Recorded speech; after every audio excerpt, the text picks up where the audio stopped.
bilo podne i onda su se zvona zavezala. I rekli su naši djeci da zvona idu na zapovjed u Rim i na Veliku subotu se vraćaju. Tako je bio Veliki četvrtak. A na Veliki petak smo išli ljubiti Bogu i bila je jedna košarica za jaja. Nosilo se i gusi jaja, i pači, i kokoši, a jedna zdjelica je bila za novac, ko je dao novac. I tako je bio Veliki petak i šarala su se jaja i farba na Veliki petak. A na Veliku subotu u 10 sati su se zvona odvezala i zvonila su i naložila se vatra u cintoru. To su popaljeni vijeći što su bilo od blagoslov žita i to koje taki otpad. I mi smo išli, imali smo šibu svako u ruke i zavodenu gubu gore. I palili smo na tu vatru. I onda smo trčali doma kadit zgrade sa tom gubom. Kako je bila Velika subota. I priređivalo se za svetenje.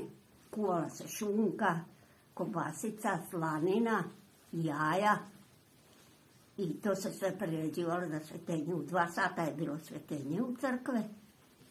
Tako da smo, žene su nosile kurpu veliku na glavi, to je bila velika kurpa okrugla, a mi cure smo nosile ovako onu sa jednom ručkom, ali veliku kurpu, da puno svane u nju. I tako smo je išli na blagoslov jela.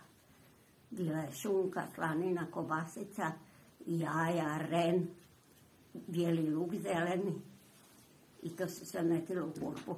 A od te jaja što su se kuvala za svetenje smo se umivali, rekli se da ćemo imati čistu kožu onda na licu. To je bio običaj. I tako smo obavili do Uskrsa. Onda smo na Uskrs išli u crkvu i tucali jaja jedno drugome. Nije bilo ko sada od čokolade i drvene, nego kukoši.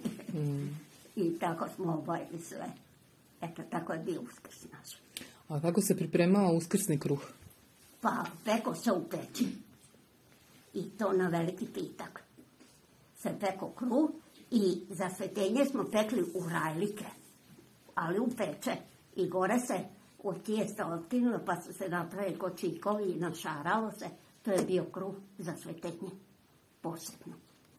To su metli u kurpete i onda okolo sve drugo. Okay. Eto, tako je sve obavio Uskrs. I svi bili veseli i radosti. Nismo imali djeco ni bombona, ni ničega nije bilo. Bilo malo na vrećica, ni svileni bombona i to na nas 5-6 jedna vrećica.